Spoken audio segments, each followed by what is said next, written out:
এখানে এখানে শেষ হয়ে যায় অনেক মানুষের জীবন। ফাঁসির মঞ্চ একটি নির্মম স্থল, যেখানে অপরাধের শাস্তি মুছে দেয় মানব জীবন। কিন্তু কিভাবে, কেন এবং কোনো মূল্যেই কি একজন মানুষের জীবন এভাবে শেষ হওয়া উচিত? ফাঁসি ইতিহাসের অন্যতম ভয়ানক শাস্তি। শতাব্দীর পর শতাব্দী ধরে বিভিন্ন দেশের আদালতগুলো এই মঞ্চে অপরাধীদের বিচার করেছেন, কিন্তু এর পেছনে লুকিয়ে থাকে এক ভয়াবহ সিস্টেম। এমন একটি সিস্টেম যা মানুষের জীবনের সঙ্গী হতে পারে না।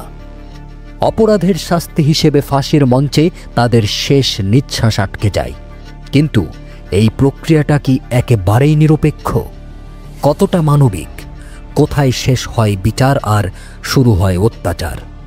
এই স্থানে যখন একজনকে ফাঁসি দেওয়া হয়, তা শুধু তার শাস্তি নয়, এটি একটি গোটা সমাজের আত্মপরীক্ষা। আমরা কি আমাদের নিজস্ব আদর্শের বাইরে গিয়ে জীবন কেড়ে নেওয়ার অধিকার রাখি?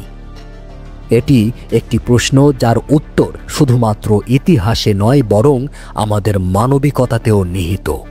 ফাঁসি একটি একক মুহূর্ত, যা প্রতিটি মানুষের জন্য এক ভিন্ন গল্প। শেষ নিঃশ্বাস, পরম শাস্তি, অথবা সম্ভবত এক ভয়াবহ ভুল।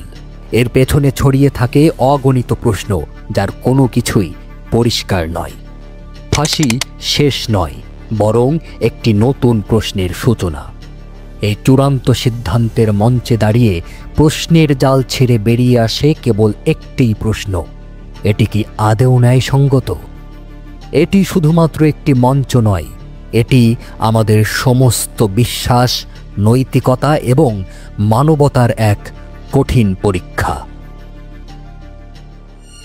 রহস্যদ্বীপ, রহস্য যেখানে গল্প হয়ে ওঠে।